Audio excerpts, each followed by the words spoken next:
నమస్తే. మార్చి 18వ తేదీన జరిగినటువంటి సంఘటన అందరికీ గుర్తే ఉంటుంది. అమాయకమైనటువంటి ఏమి తెలియనటువంటి పిల్లలని ముగ్గురిని చంపినటువంటి తల్లికి సంబంధించినటువంటి అంశం ఖచ్చితంగా చెప్పాల్సినటువంటి అవసరం ఉన్నది. సో ఇటువంటి వాళ్ళు కనీసం ఈ భూమిపైన ఉండాల్సినటువంటి అర్హత కూడా లేదు. ఆమెకున్నటువంటి ఇల్లీగల్ ఎఫేర్ తోటి ఒక వివాహేతర సంబంధంతో కన్న పిల్లలు అడ్డు వస్తున్నారని చెప్పేసి ఆమె కన్నటువంటి ముగ్గురు పిల్లల్ని, ఇద్దరు మగపిల్లలు ఒక ఆడపిల్లల్ని ఊపిరాడకుండా టవల్తో బిగించి ముక్కు మూసి చంపినటువంటి ఒక అవమాననీయమైనటువంటి తీరులో సభ్య సమాజం తలదించుకున్నటువంటి తీరుగా ఒక కన్న తల్లి చేసినటువంటి నిర్వాహకం ఇది. ఎప్పుడైనా కానీ తండ్రి కొన్ని సందర్భాల్లో కఠినంగా ఉండొచ్చేమో కానీ పిల్లల విషయంలో తల్లి చూపెట్టేటువంటి ప్రేమ కానీ పిల్లల విషయంలో ప్రత్యేకమైనటువంటి శ్రద్ధ కనపరచడంలో తల్లికి మించినటువంటి ఎవరు కూడా ఉండరు ఈ యొక్క భూమిపైన. అటువంటి తల్లి కన్నటువంటి ముగ్గురు పిల్లల్ని చేతులారా గొంతు నలిమి టవాలు బిగించి చంపినటువంటి ఈ సంఘటన పట్ల యావత్ సమాజం అంతా కూడా దీనిపైన చాలా సీరియస్గా ఉన్నది. తల్లి ఇలాంటి పని ఎందుకు చేస్తుందని. సో ఒక పక్కన కుటుంబంలో ఆర్థిక పరిస్థితి బాగలేకపోయినా, భర్త పరిస్థితి తాగుడికి బానిస కావడం, కుటుంబాన్ని సరిగ్గా చూసుకోవట్లేదు, ఒకవేళ కనుక ఈ పిల్లలు ఇలాగనే ఉంటే వాళ్ళు ఇంకా రోడ్డు పైనకి వచ్చి అడుక్కునే స్థితికి వస్తారు కావచ్చు అన్నటువంటి ఉద్దేశంతో పిల్లల్ని ఆ విధంగా చూడడం ఇష్టం లేక చంపిన కానీ అది వేరేగా ఉండేమో. ఆర్థికంగా నిలదొక్కుని ఒక రకంగా కుటుంబం అంతా కూడా ఒక మంచి స్థితిలో ఉంటే ఇది తిన్నది అరగక భర్తని ముగ్గురు పిల్లల్ని చంపి ప్రియుడితో కలిసి ఆమె జల్సాలు చేద్దాం, ఎంజాయ్ చేద్దాం అని చెప్పి. ఇవేవో అమాయకురాలు కాదు, చదువుకున్నటువంటి ఆమె ఒక ప్రైవేట్ స్కూల్లో టీచర్గా చెప్తా ఉన్నది.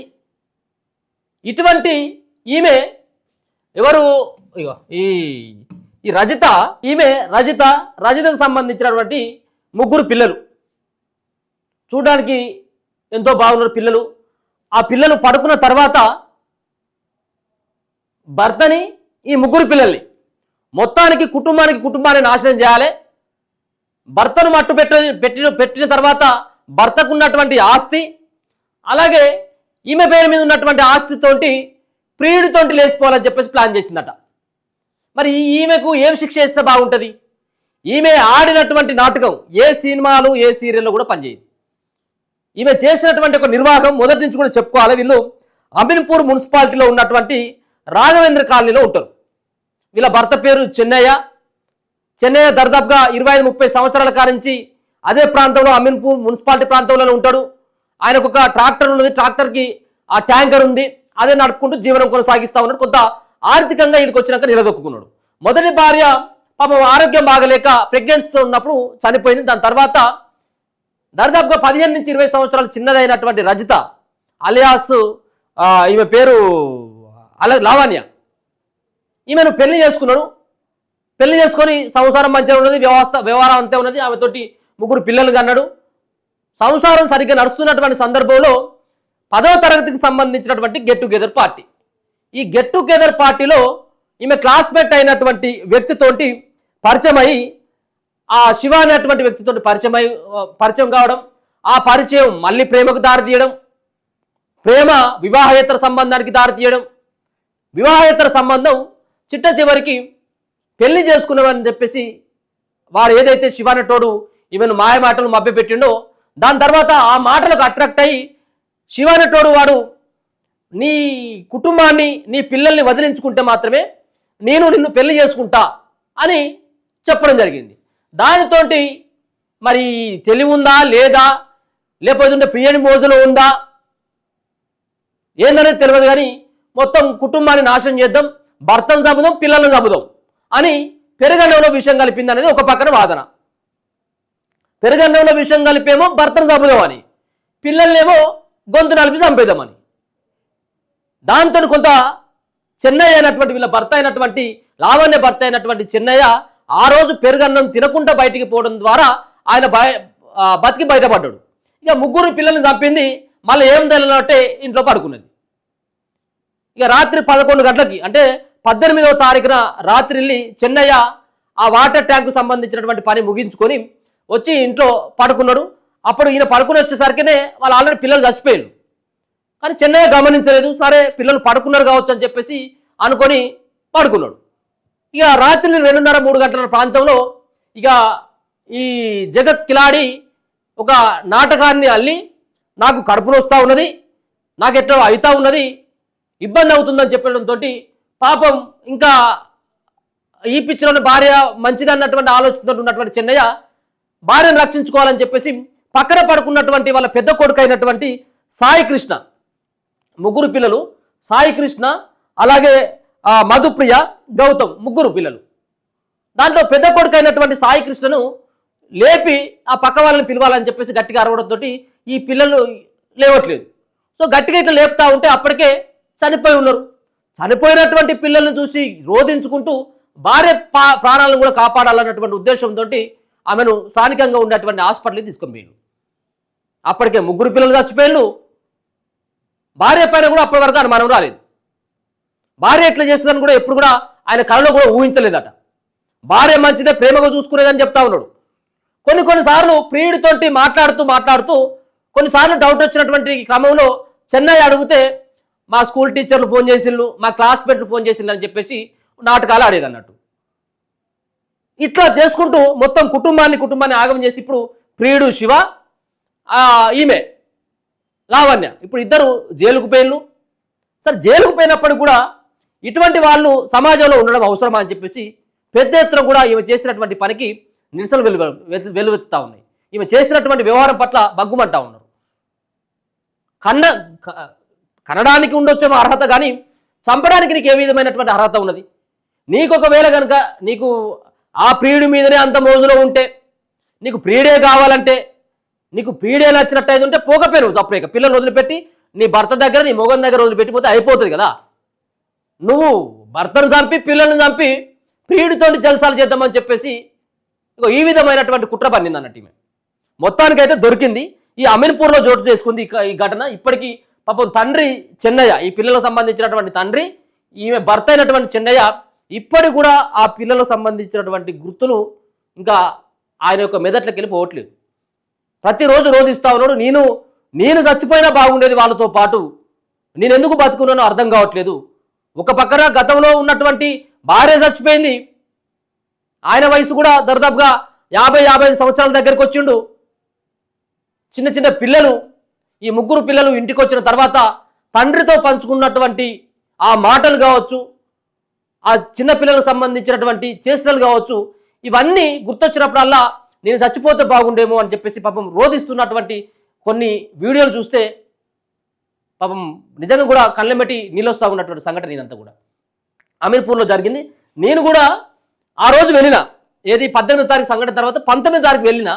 నేను ఆ రోజు కూడా చెప్పడం జరిగింది. పోలీసులు నిర్ధారించక ముందుకే నేను ఒక మాట చెప్పిన, ఆమెకు వివాహేతర సంబంధం ఉన్నది. ఆ వివాహేతర సంబంధంతో ప్రియుడు మోజులో పడి ఈమె ముగ్గురు పిల్లల్ని చంపి ఉంటుందని చెప్పేసి నేను ఆ రోజు చెప్పిన. ఒకసారి చూపెట్టేటువంటి ప్రయత్నం చేస్తాను నేను. సో ఇప్పటికీ మనకు అందుతున్నటువంటి సమాచారం ప్రకారం అయితే మాత్రం ఒక పక్కన ఇప్పటికీ ఎవరైతే రజిత ఆమె హాస్పిటల్లో చికిత్స పొందుతూ ఉంది. సో పిల్లల తండ్రి అయినటువంటి చెన్నయ్య మరి దాన సంస్కారాల కోసం ఆయన సొంత గ్రామానికి కూడా వెళ్ళడం జరిగింది. ముగ్గురు పిల్లలని వాళ్ళకు సంబంధించినటువంటి ఆ యొక్క దాన సంస్కారాలు పూర్తి చేయాలి కాబట్టి పోలీస్ కస్టడీలో నిర్ణయించి ఉన్నప్పటికీ దాన సంస్కారాల కోసం తన సొంత గ్రామానికి కూడా పంపించడం జరిగింది. ఇప్పుడిప్పుడే రజిత కూడా స్థానికంగా ఉన్నటువంటి ఈ యొక్క అమీన్పూర్ మున్సిపాలిటీలో ఉన్నటువంటి హాస్పిటల్లో ఆమె చికిత్స పొందుతూ ఉంది. ఇప్పుడిప్పుడే కోలుకుంటున్నటువంటి పరిస్థితి కనబడతా ఉంది. సో వీటన్నిటికి సంబంధించినటువంటి కారణాలపైన పోలీసులు ఒక పక్కన ఆరాధిస్తూ ఉన్నారు, మరొక పక్కన క్లూస్ టీమ్స్ సైతం కూడా వివరాలు సేకరించేటువంటి పనిలో నిమగ్నం అయిపోతా ఉంది. ఇంకొక పక్కన మనకు అందుతున్నటువంటి ఎక్స్క్లూజివ్గా అందుతున్నటువంటి సమాచారం ప్రకారం ఒక పక్కన రజిత యొక్క బిహేవియర్ వల్లనే ఈ సంబంధించినటువంటి సంఘటన జరిగినట్టుగా మనకు అందుతున్నటువంటి సమాచారం. ఒక పక్కన ఆమె ప్రైవేట్ స్కూల్లో టీచర్గా చెప్తున్నటువంటి క్రమంలో ఆమెతోటి కొంత సన్నిహితంగా ఉన్నటువంటి వ్యక్తి యొక్క కారణంతో ఈ విధమైనటువంటి ఘటన చోటు చేసుకుంది. దీనిపైన అనుమానం వచ్చినటువంటి భర్త చెన్నయ్య పదే నిలదీయడంతో సో ఆమె వివాహేతర సంబంధం ఉంది అంటే ఆ సంబంధించినటువంటి శివ అనేటోడు స్కూల్ కూడా వచ్చేదట. అంటే ఇటువంటి ఒక పక్కన భార్యను పూర్తి స్థాయిలో నమ్మిండు, భార్య సర్వస్వం అనుకున్నాడు, పిల్లలే తన సంబంధించినటువంటి జీవితం అనుకున్నాడు. సో చిట్ట చివరికి నమ్మినటువంటి భార్యే, సో కలకాలం కలిసి ఉంటానని చెప్పేసి 7 అడుగులు నడిచినటువంటి భార్యే పిల్లల పట్ల యమపాశంగా మారింది, భర్తకి శత్రువుగా మారింది.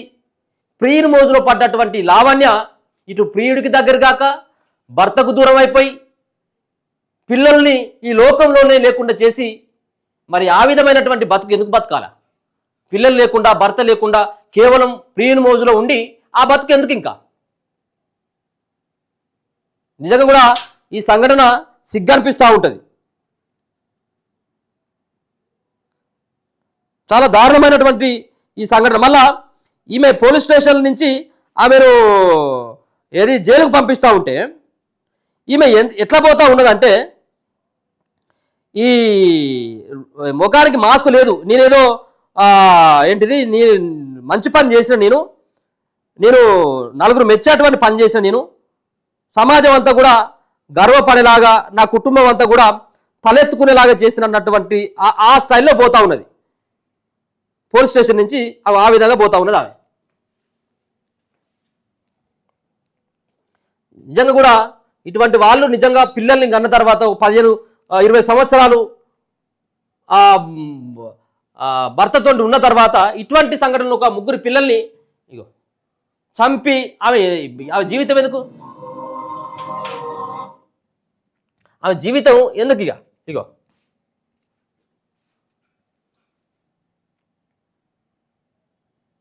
కొంప ముంచిన గెట్ టుగెదరు మళ్ళీ చిగురించిన ప్రేమ, ప్రియుడి కోసం 3 పిల్లలకు విషయం ఇచ్చిన చంపినటువంటి తల్లి. నిజంగా కూడా సిగ్గు అనిపిస్తూ ఉన్నది. ఇది ఈ సంబంధించిన క్రైమ్ వార్తకి ఇప్పటికే వాళ్ళు పోలీసులు కూడా చెప్పడం జరిగింది. 3 పిల్లల్ని చంపింది తండ్రి కాదు, చెన్నయ్య కాదు, చెన్నయ్య భార్య అయినటువంటి పిల్లల తల్లి అయినటువంటి రజిత ఆలియాస్ లావణ్య అని చెప్పేసి ఇప్పటికే నిర్ధారించడం జరిగింది. చూస్తూనే ఉండండి మన తొలి వెలుగు.